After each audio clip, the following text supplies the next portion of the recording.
Hello and welcome back to this fifth panel in our conference on the state of the Constitution, organised by the Constitution Unit at University College London in partnership with the Bingham Centre for the Rule of Law, the Oxford Constitutional Studies Forum and the UK in a Changing Europe. I'm Meg Russell, Director of the Constitution Unit, and I'm going to be chairing this session on Parliament, the decline of scrutiny, ? I should just say that Tom Fleming was due to be chairing this panel. Unfortunately, he's not feeling well today. COVID has hit the Constitution Unit, and I'm struggling a little bit myself, but hopefully we'll be fine on the panel. I'm really delighted to be hosting such an eminent panel. By way of background, I'm sure many of the people in the audience are aware that Boris Johnson's premiership has been marked by various controversies about Parliament. On COVID-19, the government was accused of overusing delegated powers, adding to already long-standing concerns in this area. Some subsequent primary legislation has been rushed, and the relationship between the government and its backbenchers has often been difficult, to say the least. Most recently, proposals for fast-track procedures for amending retained EU law risk further sidelining parliamentarians. So we're asking on this panel how concerned we should be about these developments and how Parliament should respond. We've got a very high-profile panel who I will just introduce briefly. William Wragg MP is the Conservative MP for Hazel Grove, a seat that he's held since 2015. Since 2020, he's been the chair of the Commons Public Administration and Constitutional Affairs Committee. Baroness Angela Smith of Basildon is a Labour peer and the shadow leader of the House of Lords. She also previously sat in the House of Commons as the Labour MP for Basildon between 1997 and 2010. Dr. Ruth Fox is the director of the Hansard Society. Among other important work, the Hansard Society is currently conducting a review of the UK's system for making delegated legislation, a topic covered by Ruth's 2014 report, The Devil is in the Detail, Parliament and Delegated Legislation. And finally, Dr. Hannah White is the Deputy Director of the Institute for Government. Before joining them, she had worked as a clerk in the House of Commons. Earlier this year, as many of you will know, she published a book entitled Held in Contempt, What's Wrong with the House of Commons? So the speakers will each take about 5 minutes to present you some opening remarks, speaking in the order that I've just introduced. After hearing from the speakers, we'll have a discussion among ourselves on the panel for maybe 15 or 20 minutes, and then we'll open it out to questions from the audience. So please be ready with your questions. You can submit them at any point. If you have a question, please write it in the Q&A function of Zoom rather than the chat function. Lisa James is here to act as our Q&A facilitator, and she will select some of the questions that you've proposed and read them out. As a default, she'll read out your name alongside your question, but you can choose to ask it anonymously if you wish, just indicate when submitting. This whole event, including the Q&A session, is being recorded and we'll post it afterwards on our YouTube channel, our website, and it will become a Constitution Unit podcast. So you may want to bear that in mind when deciding whether to submit your question anonymously. So that's enough from me. Let me turn over to our fantastic panel, starting with William Wragg. William. Well, thank you, Meg, for that introduction. And it's a delight for me to be part of the panel this afternoon. And hello from my kitchen in Mellor in my constituency rather than my parliamentary office today.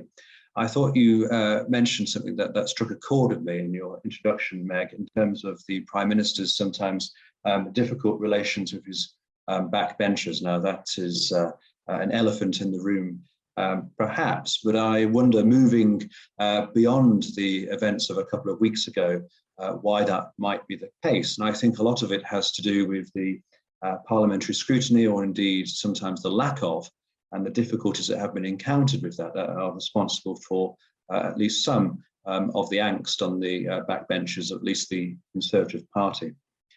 And in my role, as you've alluded to, as chair of the Public Administration and Constitutional Affairs Committee, I thought I'd hone it down to the 3 areas that we feel, and I feel as chair and the committee feel generally, of where we have had difficulties with our undertaking of parliamentary scrutiny.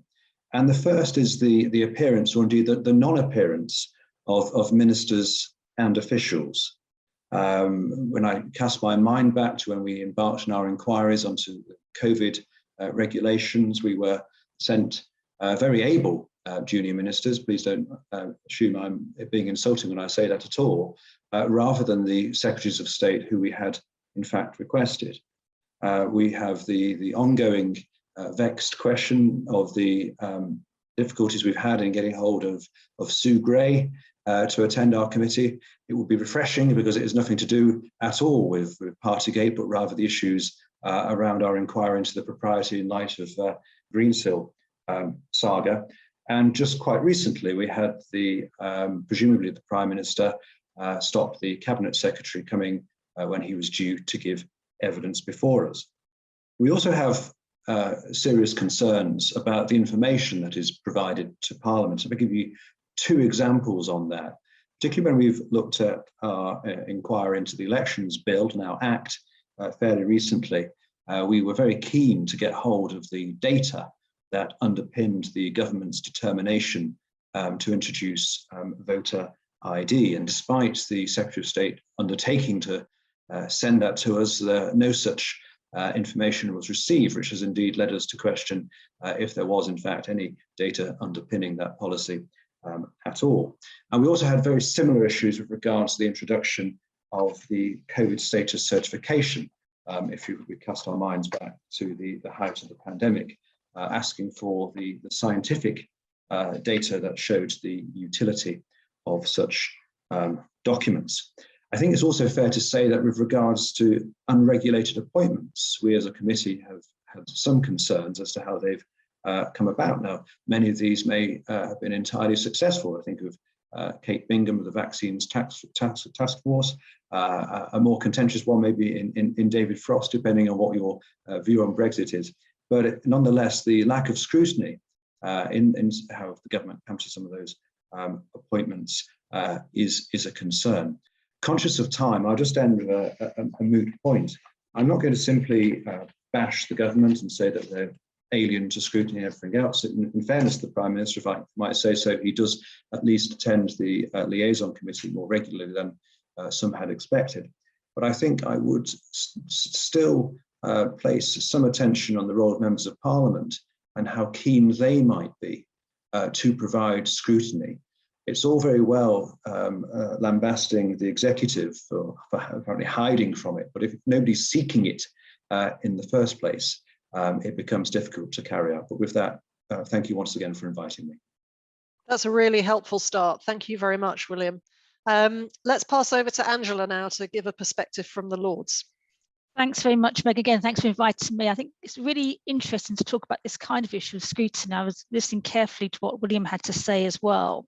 I just wanted to throw some thoughts out for discussion, really, because it is almost a conventional wisdom now that people say scrutiny is declining, we're not seeing enough scrutiny. And yet, I think we have to look at two sides of the equation.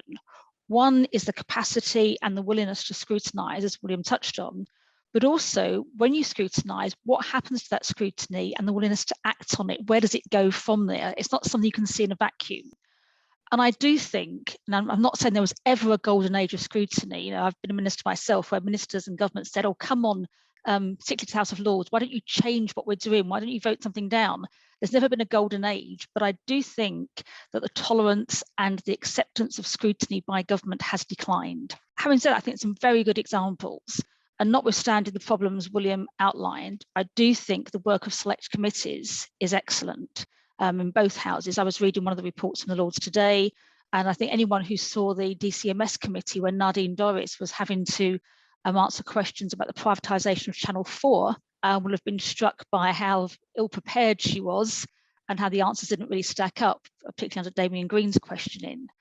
Having said that, though, I think the big weakness there is there's no evidence that that will feed into the legislation when it goes through Parliament, other than perhaps the minister might be better prepared to answer some questions after her experience there. So they're great reports, but what happens to them next? I think the Lords comes into its own on legislative scrutiny, partly through processes, because we deal with business differently. We don't have a selection of amendments. We don't have the same limits on time for doing it, but there are a number of buts on that.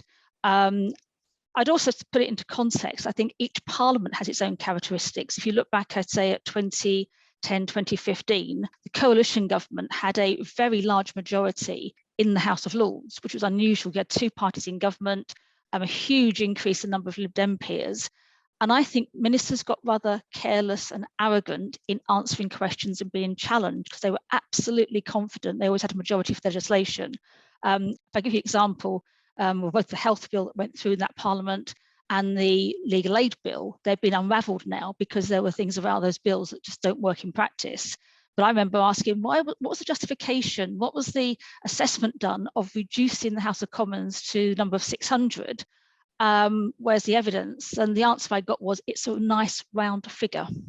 Actually, the peer who gave me the answer was quite a nice round figure himself at the time, but that didn't answer the question. I think that shows a lack of willingness to be scrutinised because they were so confident. That has changed over time. We then had the 2015, 2017, where the Lib Dems moved into opposition. And as an opposition, I became leader of the opposition in the Lords. And I was in the unenviable and curious position of trying to manage down government defeats, because just having lots of clauses voted through doesn't really achieve very much. What you need to do is, I think, is focus on the priorities and where you think there's some interest in the House of Commons at looking at something again so it could make a difference. I think where we are now, I'm skipping over what I call the Brexit Parliament a bit, I think that's slightly different. Where we are now, I do think there is a hostility to scrutiny. The pandemic made it harder, and I think we ought to take into account that trying to hold ministers to account remotely is not satisfactory, and that was very difficult. And the debates on legislation felt they were never ending, but I'm not sure they got to the crux of things. So it did, but it wasn't a great time for scrutiny. But I think the government is more intolerant. There were 4 bills in the last session where it was briefed out the Lords were going to kill the bill, which excited campaigners against the bill, annoyed people in favour of the bill, and it was never true. It's not how the Lords really operates. If you look back at tax credits, which people often refer to, the Lords killed off tax credits. The Lords didn't. They just asked the government to look at it again. The amount of delegated legislation being used, there's 2 new reports from the Lords on this, has massively increased. It's huge. An increase in Henry VIII powers, which makes it harder as well. And I have to say, I think the imbalance in appointments being made to the House of Lords makes the job harder because it's becoming a bit of a numbers game rather than looking at the detailed issues. And I think I would also pressure government to look more at the impact assessments alongside legislation to look at the detail. So I've probably gone over time, it's a quick gallop through, but I think there's some good practice, but it needs on both sides to be willingness to undertake the work of scrutiny and be prepared to deliver the consequences and address it. I finish on one note. A minister said to me recently, or a former minister, says, but it's not like the old days. In the old days, you and I would go outside, we'd talk about this, and I can go back to the department and say, we want to change something. You can't do that anymore. It comes from number 10. And so ministers themselves, who are often very good at knowing where the detail could be changed, aren't being given the leeway to do so. And I think that would be a major change that would make a difference. Great, thank you, Angela. The parliamentarians are being scrupulous and sticking to time, which is great. Let me pass over to Ruth next. Thank you, Meg. And first of all, thank you for the Constitution Unit for inviting me. I am having some problems with my internet connection, so I dropped out and missed most of Angela's comments. So apologies if I drop out again. I think I would endorse the suggestion that Angela made, that we should be aware of this idea of a golden age in relation to scrutiny. I mean, suffice to say, the current government seems to have an allergic aversion to accountability by Parliament. It seems that ministers seem to perceive scrutiny as an affront to their electoral mandate rather than the natural outcome of it, which makes parliamentary scrutiny both more challenging and more urgent. But I think we have to be aware of a golden age. What we're seeing is not new, but it is a different order of magnitude to what's come before. And this highlights, I think, a fundamental problem. There's a ratchet effect at work. So over the years, every time Parliament assents to and grants a broad power to ministers in a bill, for example, it provides a precedent for a future minister to seek and sometimes exceed that power in another bill. And so it goes on and on. And William alluded to an important issue, I think, in this debate, which is the political appetite for scrutiny. Scrutiny isn't just a procedural exercise. It requires political interest, political engagement and will by members.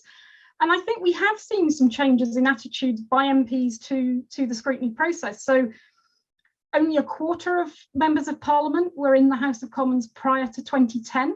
So in some ways, that's a good thing. It brings fresh ideas, but also it poses difficulties because for the MPs elected, I think, particularly since 2015, the treatment of Parliament today, as they see it, is quite normal in their experience. And you combine that with the lack of proper induction and socialisation into the ways of the working of the House and parliamentary procedure, for particularly the class of 2019 as a result of the pandemic, and you've got a cohort of MPs who lack knowledge and experience about how to tackle some of the important scrutiny challenges, or even in some cases to recognise why some of the issues are constitutionally important. And you couple that with the absence of any electoral incentive for scrutiny, whether that's scrutiny of finance, scrutiny of legislation, compared to focusing on local constituency issues, that's a problem. And this particular cohort of MPs, I think, do seem to be particularly locally focused in their approach to parliamentary work compared to even some of their more recent predecessors. And you can see that in the chamber. You listen to some of the speeches and you're left wondering whether what they're actually doing is critiquing the legislation. Have we just lost Ruth? Maybe we should pass over to Hannah. Sure, thanks. Just give me a nod if you want me to stop and hand back over to Ruth. I suggest that you stay the course, and then we'll see whether she wants to end what she was saying after Sure. you. Well, as it happens, I was going to pick up on a very similar theme to Ruth and talk both about the trends I think there have been in scrutiny, but also the reality that this isn't just about the government's attitude to scrutiny, it's also about members' appetite for it. I think what William said about select committee scrutiny and what Angela also said, I'd entirely endorse that, there's some very good work that goes on. That we've seen some concerns expressed recently by Bernard Jenkins, chair of the liaison committee, writing to the leader of the House, also a letter from Angus MacNeil about his committee's worries about the government's attitude to scrutiny in relation to select committee work. So there are some concerns there, but generally speaking, I think select committees have managed to do a good job, and including over the pandemic with moving online and so on. I think in terms of legislative scrutiny, there are some long-term trends which have continued and been exacerbated by the experience of the last 8 years with Brexit and COVID. And if you look internationally as well, our parliament is unusual in terms of the amount of legislation we pass. The pace of legislating has just accelerated in line with the accelerating pace of life and politics. The number of amendments that are made to legislation during the legislative process is relatively unusual, is high in the UK compared to other countries where you might get the legislation sort of sewn up by the usual channels in advance and then just pass through. And we have been seeing over time more skeleton legislation, more requests from government for powers which have been granted by Parliament, and more use of those powers once they exist. But as I say, all those things accelerated during Brexit and the COVID period, partly because of the need for speed, partly because of the physical difficulties in conducting scrutiny. But I think the other factor, which other speakers have alluded to, has also been the sort of change in political dynamic we've seen since the 2019 election and the 80-seat majority, with this government feeling, I think, as Ruth put it, that in some way scrutiny is a sort of an affront rather than a natural part of the process. And I think that what we all need to sort of recognise in having this conversation is we are not going back on any of this. I think for these ministers who have experienced legislating during the last few years, they will turn around and say, well, we drafted and passed the Coronavirus Act in 3 weeks. So why would it ever take, a year to produce a piece of legislation in future? We've made enormous changes to pieces of legislation as they've been going through Parliament. Why would we not be able to introduce, masses of amendments again, even if that, means that there's relatively less time for scrutiny? If we've used emergency procedures, accelerated procedures for one reason, in the context of COVID, why can we not use it in others? and all these precedents have been set. And as Ruth was saying before she disappeared, backbenchers don't know any different. Their expectations of the role of scrutiny and how it is conducted have been set. And I think, relatively fewer members sort of see themselves as lawmakers in comparison to seeing themselves as primarily as sort of constituency representatives. So, you can see that in the legislative process, I think, in terms of the evidence sessions which were brought in public bill committees. They tend to be relatively sort of formulaic. They don't really get into the detail of the bill. They tend to be sort of lots and lots of witnesses going quite quickly through some sort of high level issues. Often the time available in the chamber for stages of bills isn't fully used in the Commons. There was lots of discussion during COVID that, it's much more convenient for members to be able to have a speaking list and know when they were going to come in and say their piece. And there sort of seems to be less appetite for sticking around for the whole of the debate and really engaging in the whole piece of legislation. And this is all totally understandable. The role of an MP has changed, and there is more pressure to be in the constituency, and there is more to be done, I think, in the constituency. And members have very many demands on their time and relatively little incentive to engage in the legislative scrutiny process, because it doesn't deliver benefits, as again Ruth was saying. So I think the question we have to ask is, if this is where we are, what could and should we do about it? Does it matter? It certainly gives a bigger role to the Lords, as Angela was saying. If MPs in the Commons are less interested in playing a sort of legislative scrutiny role, do MPs mind if that is the case? I think they need to reflect on that. It's not just a question for the likes of me and the Institute for Government and Meg and Ruth to be thinking about how can we perfect the process and make it better. Actually, the really key factor are the people who engage in scrutiny in committee of legislation, and think about what the incentives are for them to do that, and how we would like it done, and how they think it should be done, and what their role should be in that. Because there certainly isn't much of an incentive for, say, the government whips to make legislative scrutiny a more sort of detailed process. There ought to be an incentive in terms of better legislation and better outcomes for the government, and fewer embarrassing outcomes further down the line if problems aren't identified in legislation and so on. But in the short term, the whips tend to see it as just problematic if you get more members more engaged in the legislative scrutiny process. So I'm sorry if any of that was things that Ruth was going to say, or indeed contradictory to anything Ruth was going to say. Thank you very much, Hannah. And I'm sorry that Ruth reappeared and now she's disappeared again. So we don't know what the end of her remarks are going to be, but I'll try and bring her back in whenever she does reappear. There's plenty of stuff that we could talk about here. Some really, really interesting contributions from you all. I'm very struck by the point that Ruth made, and it's echoed, I think, in what both Hannah and William said about the fact that there are so many new MPs that maybe they don't feel the sort of weight of expectation on them to be doing scrutiny and so on.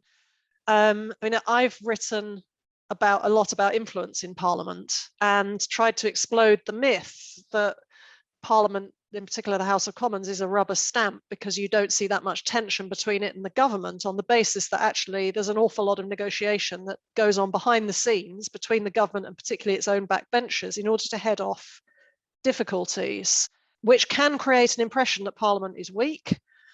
And that impression can be gained by people who are going into the place. It can be gained by ministers as well, who lack the understanding that what makes Parliament work in a relatively harmonious way is all those backroom conversations and people listening to each other. But I do have the impression that there's less of that happening at the moment. And I'd be interested to hear from William, maybe, do you think that government MPs are being listened to behind the scenes in the way that perhaps they used to be, in the way that is necessary to make the system work? And connectedly, I think I know your answer to this because you made a very public statement on it a while back. Is there too much heavy-handed whipping going on to prevent backbench MPs from actually voicing the concerns that they have? Well, there has been. That is one of the less controversial things which I've shot a light on. But it is a problem, and you're absolutely right in how you describe. You know, the last thing that the whips want is for suddenly the House of Commons chamber to become a debating chamber, at least on our own backbenchers. I mean, heaven forfend that there should be a difference of opinion aired publicly on the government side. But in the context of debate and indeed improving and scrutinising legislation, then it should absolutely be for us to do that. And I think it is difficult given the context that we've been in, the fact that many new colleagues elected in 2019 have had a torrid time of it because of the pandemic. But I think it's also about how, you know, it's 7 years yesterday I made my maiden speech and cropped up and reminded me of that. And it's only around about now, and I'm nowhere that near where I might be perhaps, but it's only about after that length of time that you gain a sense of perspective, and you learn from what you've picked up over those years, and you start to get slightly aware and able to engage with it more fully. So it does take time. But I think and your first point that you raised, though, it's also about the ministers and frankly how good the ministers are. Because a good minister will say to their private office and to colleagues and whoever else, and frankly the whips and more senior than them in ministerial office, that it is Parliament that should be there front and centre of their focus. It should always take the first call on their time. And I think those are the best types of ministers. They engage with colleagues proactively. They will be the ones who ring you up at a weekend before, not prompted to do so because of some need to manage a crisis and the whips office are all on the phones as well, but they will just run things past you, knowing what you've said previously on an issue, and they'll run things past you. And do you know what? It makes for a passage of whatever it is they're bringing forward much more straightforward. And so that sort of, behind the scenes conversation is important. Now, if they're not very good, they won't do that. And then you'll get a car crash in the chamber and it will suddenly become far more exciting than it was meant to be. So you've really got to have that early engagement with ministers. And it's not just a case of them ticking the box to tell the whip that we've spoken to William Wragg on this side. He's still grumpy about X, Y, Z, so there's no point bothering anymore. But it's about that proactive engagement, and those will be the ministers who have a better time of it. And in fact, they will be the ones who, when they approach, say, a select committee for scrutiny, they will have a better time at select committee because they are engaged. The members of the committee are also engaged. The members of the committee feel that they've taken it seriously. And if that's the case, it just makes for a better session all around. Thank you. I see that Ruth is back. I'll call on you in a moment, Ruth, but if I may, I'd quite like to do the mirror image of this question with Angela, because I think the same kind of dynamic typically operates with the Lords, that actually you don't have a terribly antagonistic relationship, not because people don't have views, but because the government is willing to listen and take in the evidence and maybe amend its policy if good points are made about some of the potential weaknesses of the policy and so on. And again, one has the impression that that dynamic isn't working very well at the moment. I mean, William was talking about good ministers, which is a point well made, but you referred to a minister telling you that they weren't allowed to give any ground because everything was being controlled by number 10. So do you think that kind of more healthy collaborative relationship, which is, as Hannah indicated, in the interests of making good policy, is actually not operating properly at the moment? It's certainly not operating as well as it used to. It was a former minister that said that to me, and I thought it just struck me when he said it's not like the old days, and he was talking about 2 or 3 years ago. But traditionally in the House of Lords, the most changes we get to legislation are through concessions and discussions, because in any amendments we pass legislation go back to the House of Commons. And I think what I find interesting at the moment are sort of 2 things really. One, how often Conservative MPs will tell us they've got a huge rebellion. If we can just pass this amendment, send it down to the House of Commons, they have 20, 30, 40 Conservative MPs who are going to line up behind it. And the expression we use now is that Conservative MPs' rebellions melt like the summer snow, because that never, ever materialises. But what they do is they try and put pressure on the ministers at the Commons end. So the government isn't worried about defeats in the House of Commons. What it's worried about is creating the capacity for MPs to vote around an amendment that the Lords sent back for reconsideration.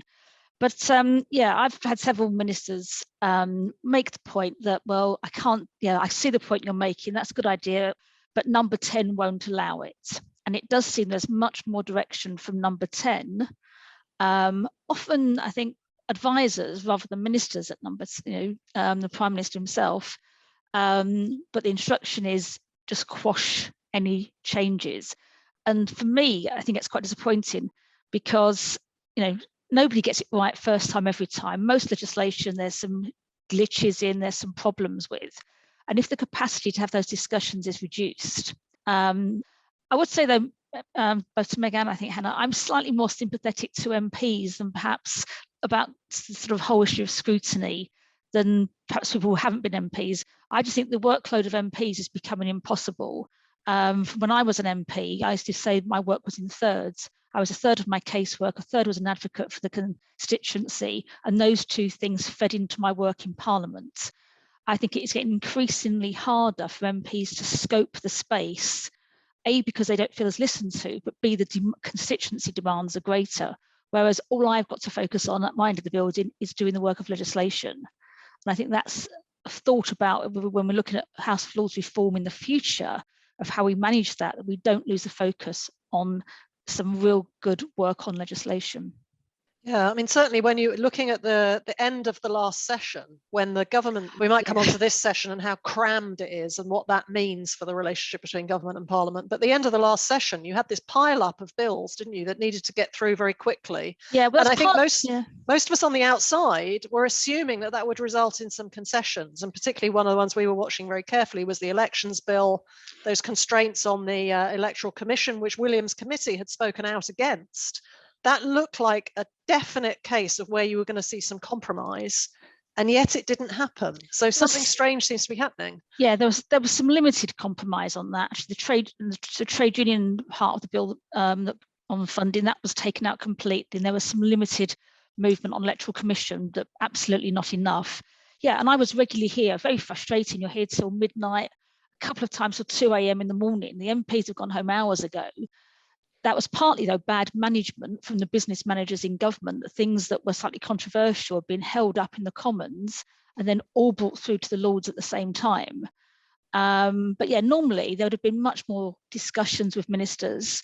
I think ministers would have been more willing to have the discussions than perhaps the government was.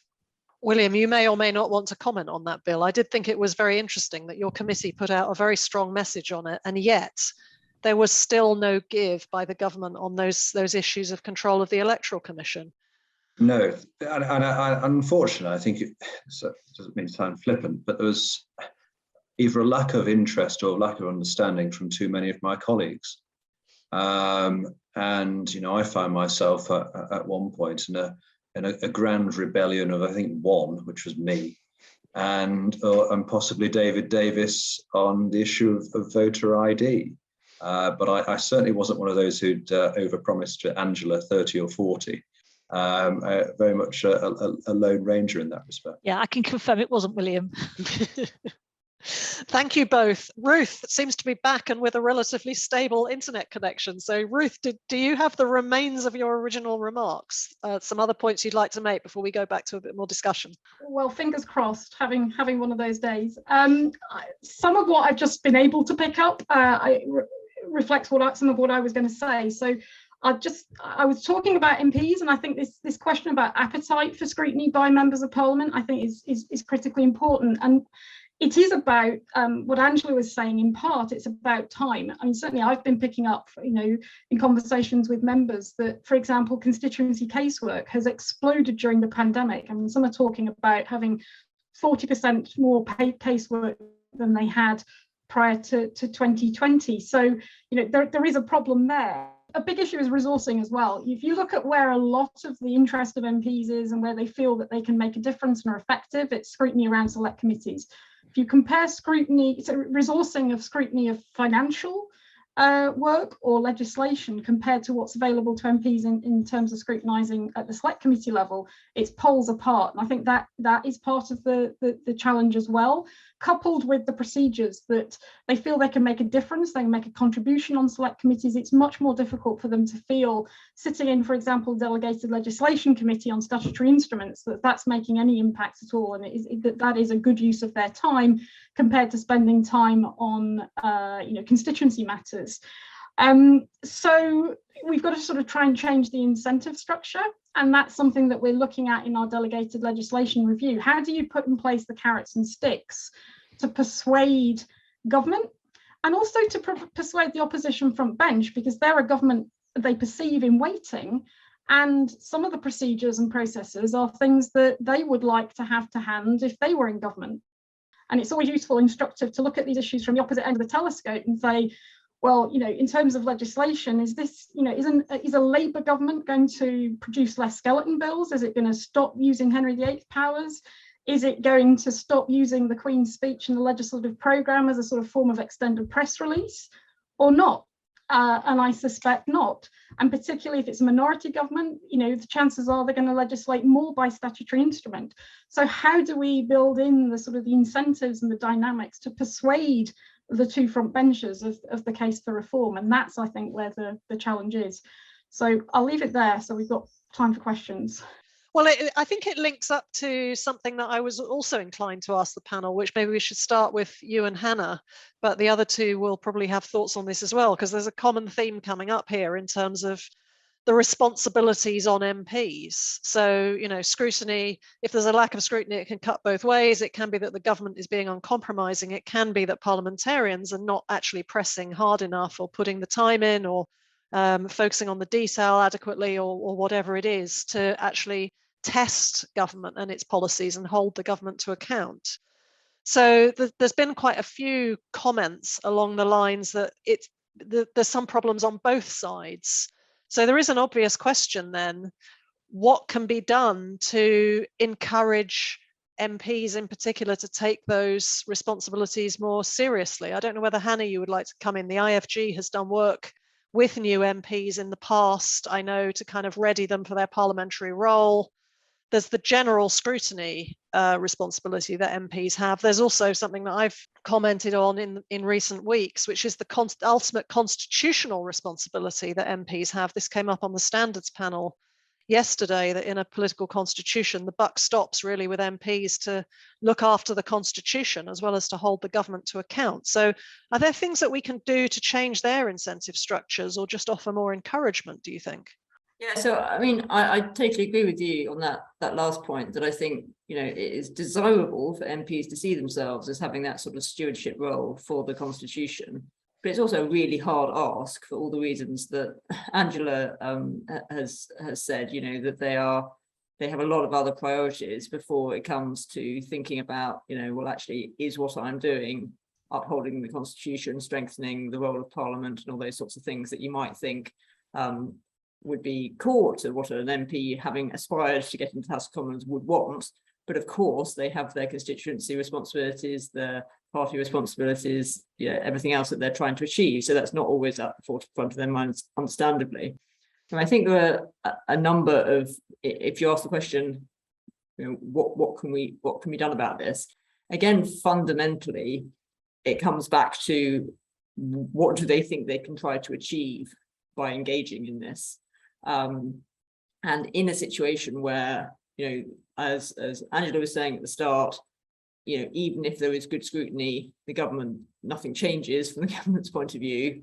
Or if you try to run a good scrutiny process, as William was saying, government ministers don't engage, or they don't send the most relevant minister, or they don't provide you with the information you want to see, and so on. All those things make it very, are very undermining of getting MPs involved. And I think a lot of it comes down to government attitude. So I think if we think that it is unlikely that the current government is going to change its approach to scrutiny, then the answer is to try to talk to other people who might be in government at some point about the rationale for this. And that might be other members of the governing party who might end up having more central roles as part of a government or opposition parties, and trying to make the case for all the advantages that we would see in there being good scrutiny being done. There's the point also that Ruth was making about resourcing.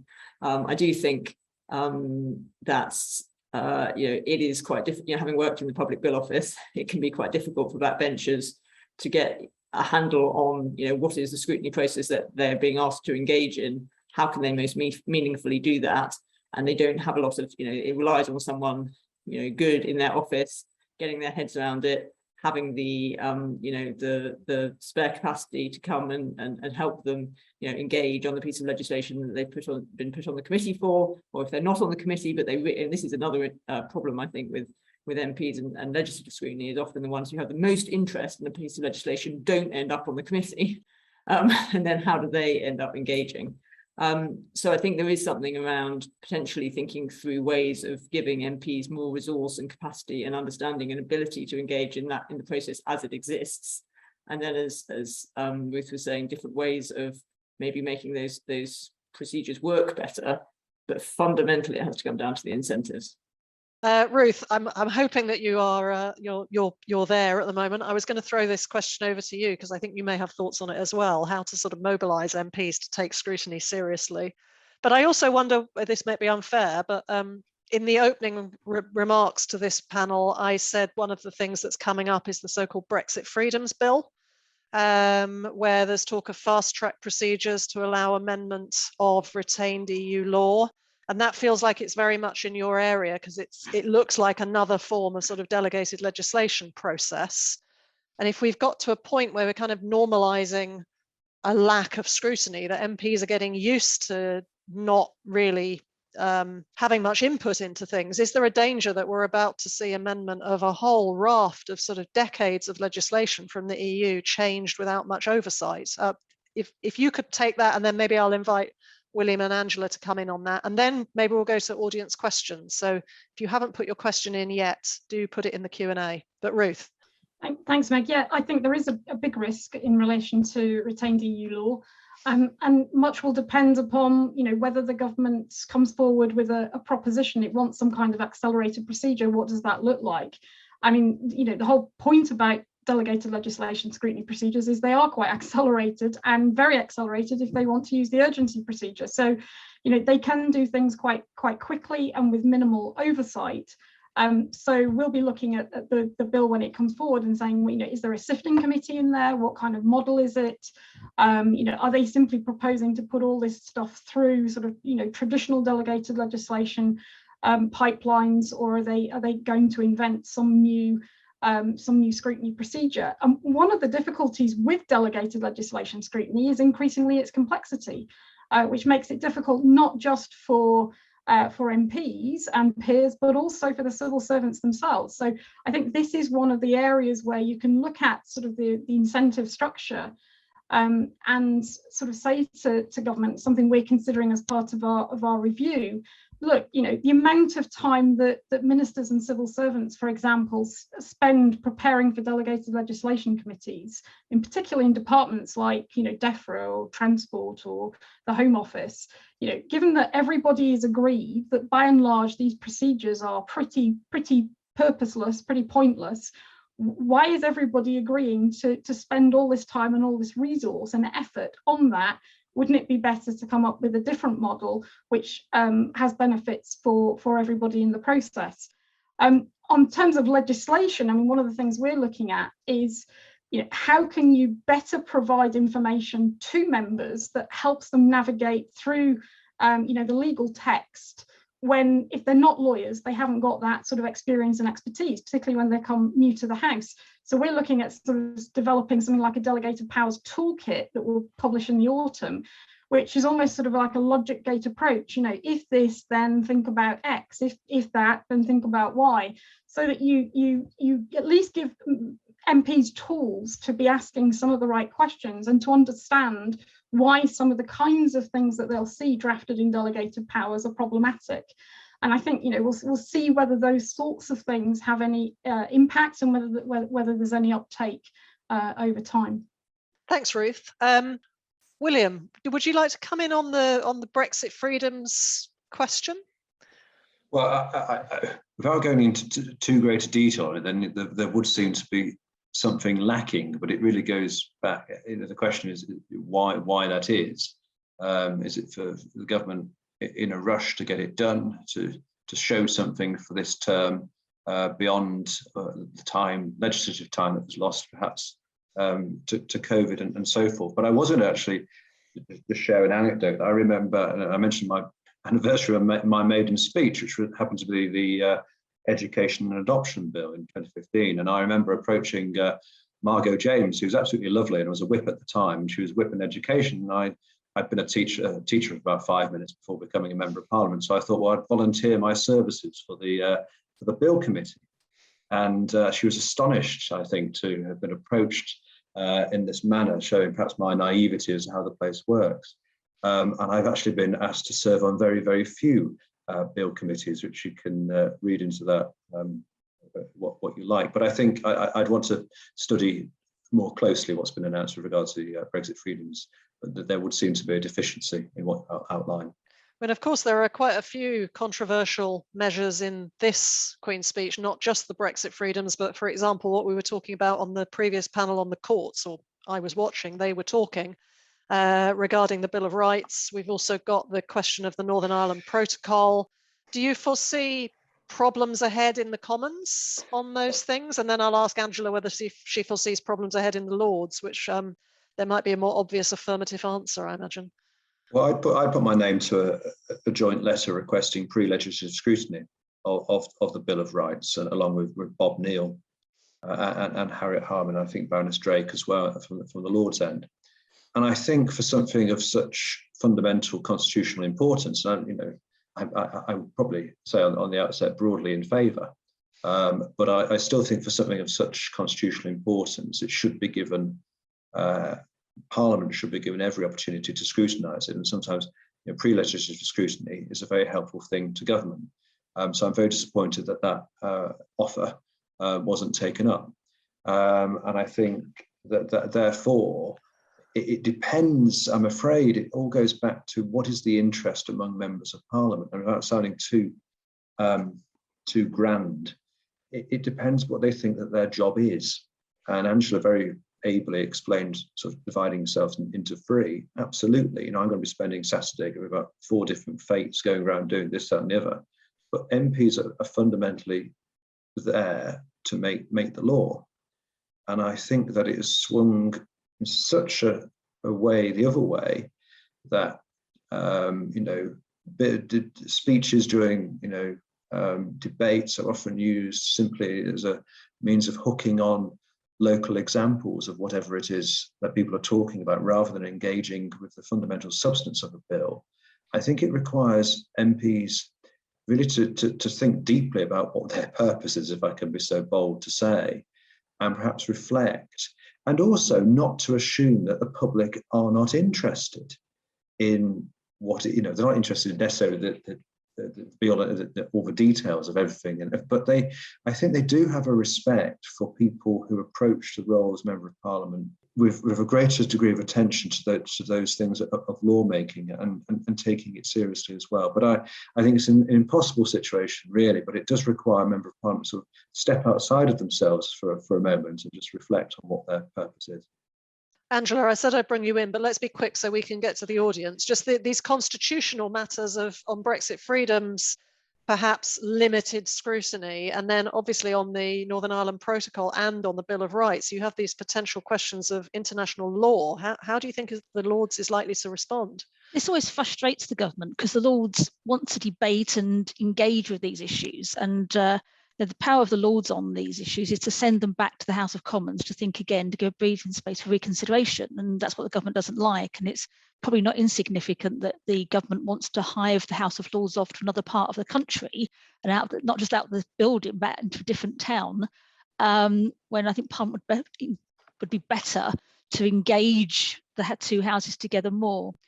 I just think this is going to be a difficult time for the government, and I think William's absolutely right about pre-leg scrutiny on major constitutional issues. it is not insignificant that the government has just appointed another new peer, or another peer in, as the government numbers, to become another justice minister, because, to paraphrase Oscar Wilde, this is, to lose one is, I think, careless. One of misfortune, more than that's careless. I think they're on their third justice minister. They bring justice ministers in, they do the job for a while, find they're in conflict with the government, resign, and another peer has to be brought in to do the job.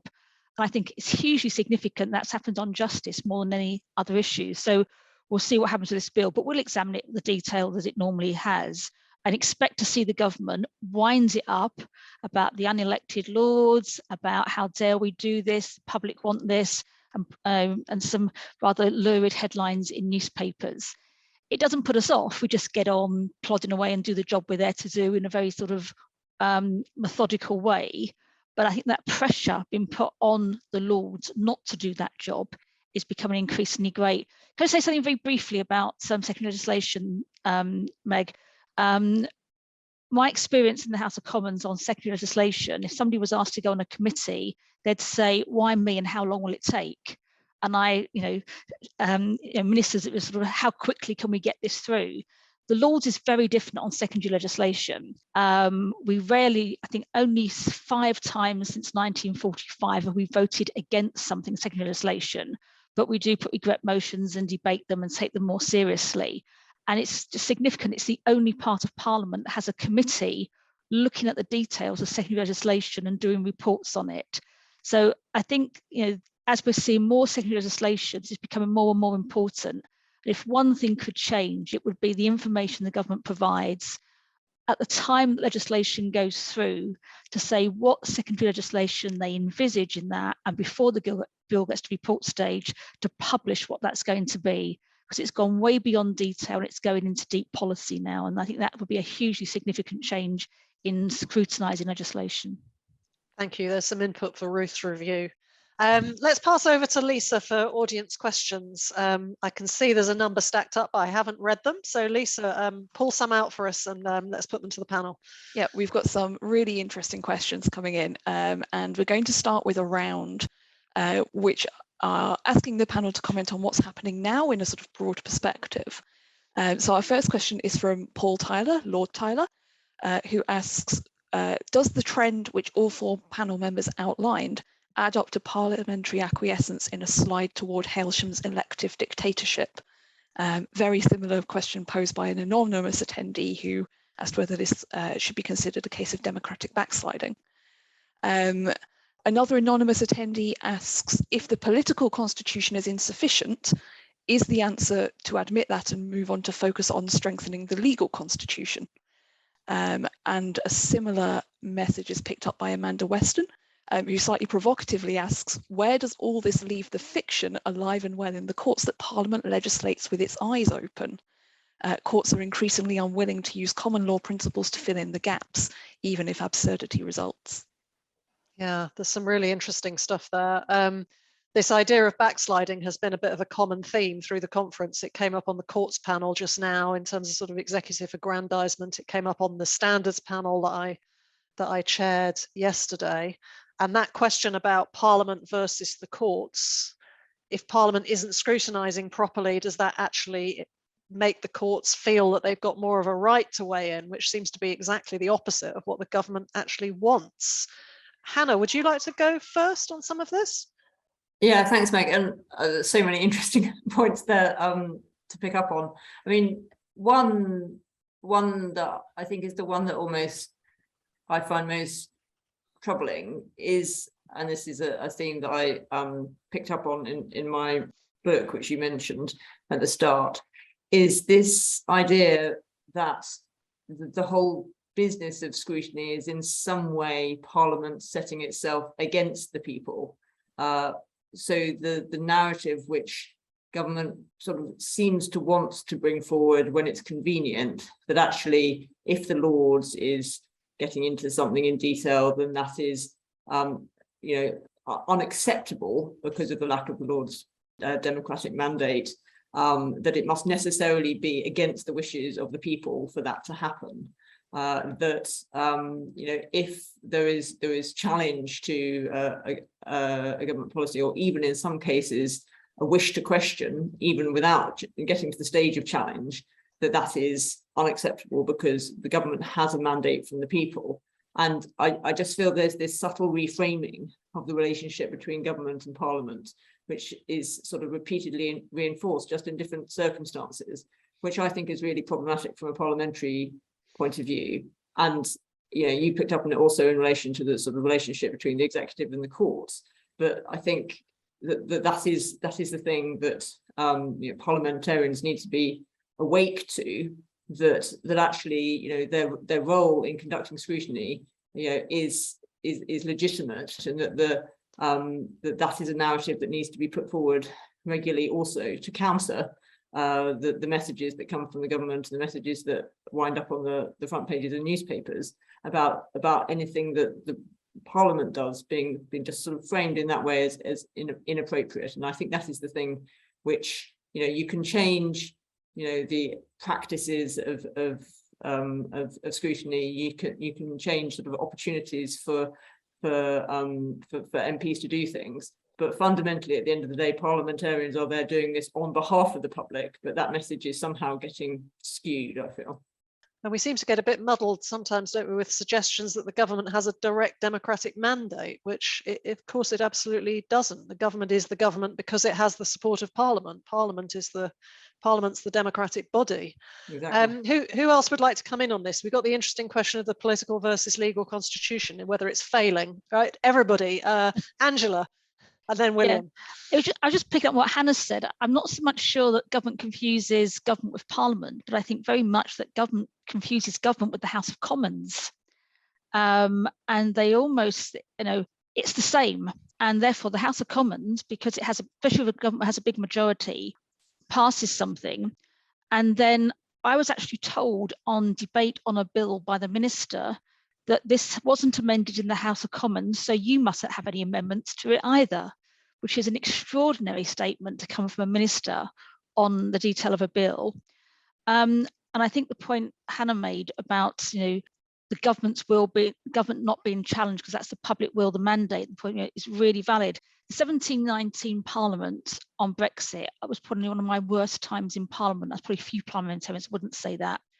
But the House of Lords, which wasn't particularly pro-Brexit, but wasn't challenging Brexit happening, but looking at the detail of some of the legislation that would flow from that and the abuse we got both nationally in the press, but also individually, if we challenged anything, was, I think, beyond the scale that is reasonable, rational, decent. It was horrible. I'm just trying to think of some of the front page headlines. The same thing happened to the judges as well. So this idea of not challenging government is becoming entrenched with some people, and I think that's quite a dangerous road to go down. So I think there has to be this understanding of what each house does. The House of Lords recognises it's non-elected, there is a limit to any legitimacy, but we have a useful role, and therefore we're making suggestions to the House of Commons, but government resents even that. So I think government needs to change dramatically. I've seen some of the questions about do MPs need more resources for the work. I think it's taken some of the pressure off MPs in terms of their constituency work. And I think one of the comments says extra resources goes into the constituency. For many MPs, I think that's the right thing to do, to try and balance their time. They can put the effort into legislation, which personally I think was always one of the most interesting parts of the job, and you used your constituency work to inform legislation. But I think we have to recalibrate as a country what we expect of our MPs and what they can do to ensure they do have the time, the capacity, and the commitment to deal with legislation, because it can't just be the Lords. Very interesting that you mentioned Brexit, because of course that is something that's gone into this mix, I think, in terms of the referendum, because the government at that time really did feel it had a mandate, it was speaking directly for the people, and that Parliament needed to bow out. The fact that the May government took an entirely different position on Brexit to the Johnson government perhaps shows how that logic doesn't quite work. But nonetheless, you can see where it's coming from a bit, can't you? Yeah, but there was a significance there that Theresa May got all the legislation she put before Parliament through. The House of Lords twice put something back on ping pong, but in the end, as always, ceded to the House of Commons. That was another time we were told there was lots of Tory rebels. But when she, having got her legislation through unamended, she then went to the country saying one of the reasons was she'd been challenged by the House of Lords, which was an extraordinary statement to make, having just got her legislation unamended. William, you were keen to come in. I think it's the Hailsham quote, and I think the answer straightforwardly is yes. It is a real danger at the moment.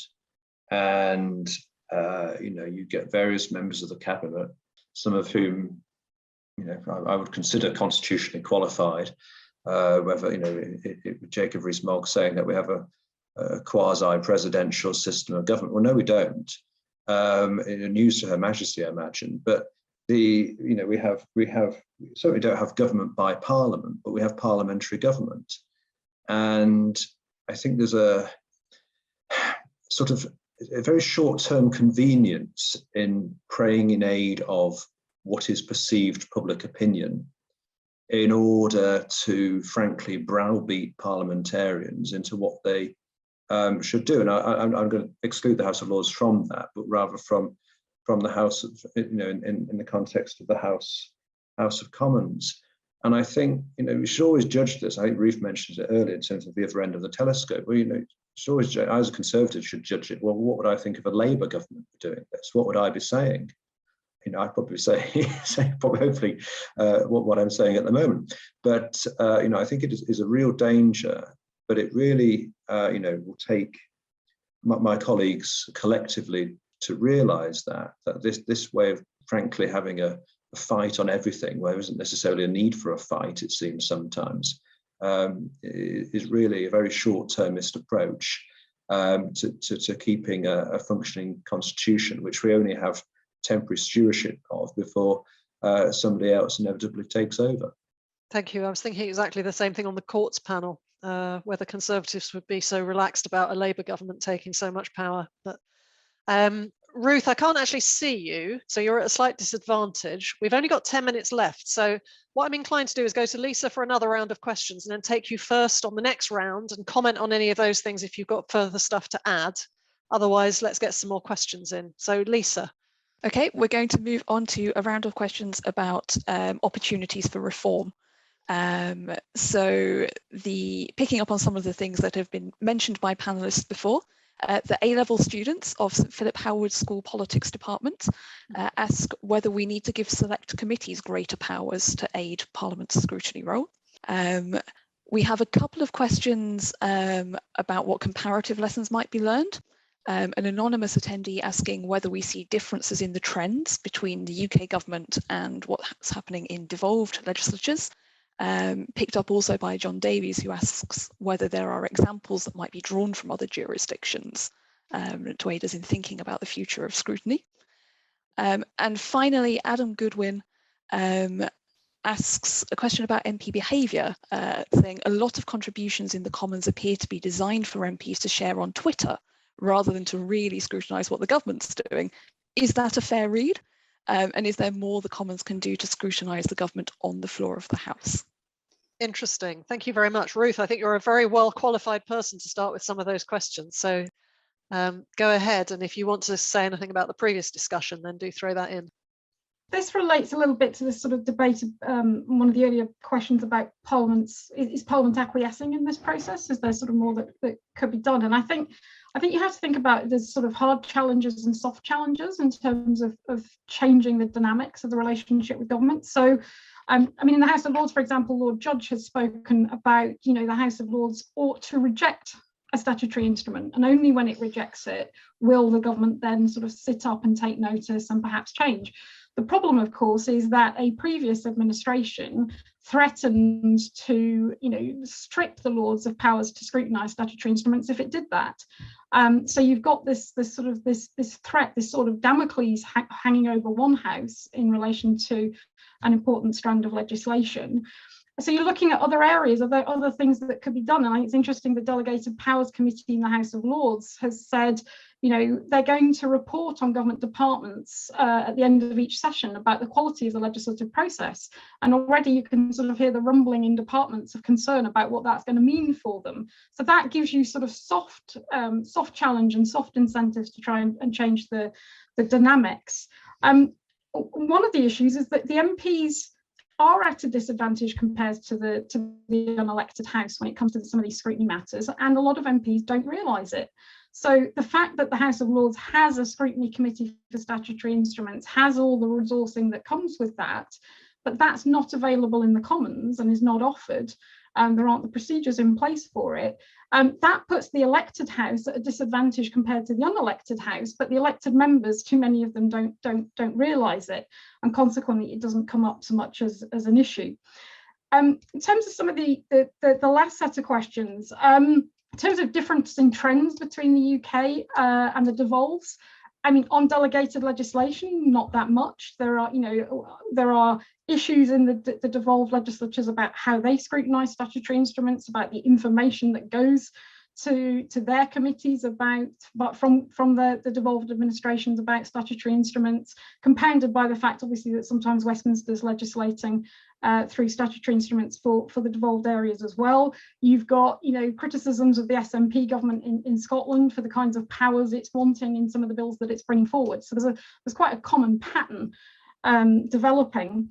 On select committee powers, well, there's a report out by I think it's the Privileges Committee proposing new powers for select committees to tackle sort of recalcitrant witnesses and so on. And there's quite a live debate about whether that's a positive thing, or actually, should select committees be focusing more of their efforts on scrutinising government rather than scrutinising bankers and businessmen and so on. So it goes to the heart of a debate about the regulatory landscape. Just one thing, if I may, just to throw in on MPs and capacity. I think political parties have a part to play in this, because the kinds of things that William and I and Hannah talk about, what kind of MPs are we getting, and how do they perceive their role? Political parties, when they're recruiting for parliamentary candidates, being a parliamentarian, being a legislator, scrutinising finance and legal matters plays very little role in the recruitment process. Far more focus on sort of local constituency, almost social work type activity. And I think unless that starts to change, we're probably going to see that trend continue. Thank you very much. We're up against time now. So if the other panelists could be quite quick. William, do you need more powers? Well, the opposition very kindly tried to give my committee more powers in the last week with regards to the Prime Minister's independent advisor on standards. But if I leave that one for the moment, but I'd look at the Osmoverley rules in terms of, which have never been recognised by Parliament, of course. And before Sue Gray was as famous as she's become, we were attempting to have her visitors at PACAC to look at some of the Greensill issues. Initially, she accepted, her office accepted, only for that to be blocked by Michael Gove, who said that he would be able to attend in her place, which I thought very curious, because I wasn't quite sure that he knew exactly what she was thinking 5 years ago when these events happened. But one of the things I would like to see, and this takes a Ruth's point slightly, is, I'm not particularly interested in scrutinising bankers and the rest of them. I do want to get government ministers primarily, but I also want to get quite senior officials. And sometimes the difficulties that we have in doing that make us more suspicious than when we began. Thank you very much. Angela, would you like to come in on some of this stuff? When you were an MP, nobody had ever heard of Twitter. It didn't exist. Oh, thank heavens for that. I point on social media, I completely endorse. And it comes back to what Ruth said about selections. When someone goes to a selection meeting, those selecting them for the local area want to know what they're going to do in the local area. And so when they're in Parliament, and I find it to be frustrating if I'm watching debates on to see most people, their focus isn't on what's happening, their focus is on how they can record it to send a message to people who are following them on Twitter. So I find Twitter very frustrating. I think select greater powers, I think the select committees themselves are the best judge of who can best inform them for the reports they're doing. And there should be a compunction that people are expected to attend. We found this in the Lords, where ministers have refused to attend select committees or keep delaying until it's too late for that particular report. Can I just comment a little bit on the comment that Ruth made about secondary legislation and how when the Lords did use our powers, we were threatened with losing those powers. We actually used a very limited level of those powers. It was on the tax credits where we didn't reject something. We just said, go back, find some mitigating measures and bring it back after that. The government responded with the Strathclyde report to change the powers and reduce our powers on that. I can tell you I was offered a side deal by a government minister that if I promised never to vote against the statutory instrument, they would withdraw that report, and I refused to do so. Having said that, we haven't used that power since, but it's important that we have it because there may be times when we should use it. But I think it's interesting that government is nervous about that. And the other point I think was made about doing more on the floor of the House. I think, William, tell me if I've got this wrong, but I think MPs have got to get back to thinking they enjoy being in the chamber and they enjoy that process of engaging in the debate and they enjoy questioning ministers. But there's an onus on ministers to give decent answers to questions and engage with them. I've got some great examples of what it's worked in the past and some very bad ones, but that should be the fun, the interest in the impetus for the job that makes you want to get up in the morning. Yeah, this is really interesting, this theme that it's unsatisfactory for MPs if ministers are not engaging with Parliament, and then MPs may disengage themselves. So it's a rather unhealthy spiral. Hannah, you're going to get the last word. You wrote an important report on select committees a few years ago, and you thought about this recently in respect to your book. So give us your last thoughts about what can be done. So 2 very quick points, just to follow up on what's been said. I totally agree with William that Osmogody rules are ripe for revisiting. And I think, we've been thinking a bit at the IFG about how you could create mechanisms by which senior civil servants were required to come to select committees to talk about their policy advice that they give, and that select committees could have a stronger ability to get those civil servants to come before them, because the accountability system we have, whereby, as William points out, the absurdity of it, that a minister might be able to claim that they can speak for a civil servant in that way, it just doesn't really make sense any longer. The other point I just wanted to very quickly raise is report stage in terms of scrutiny. I think the report stage in the House of Commons leaves a lot to be desired. We now have these enormous groups of amendments, which mean that the opportunity for most members to engage on legislation is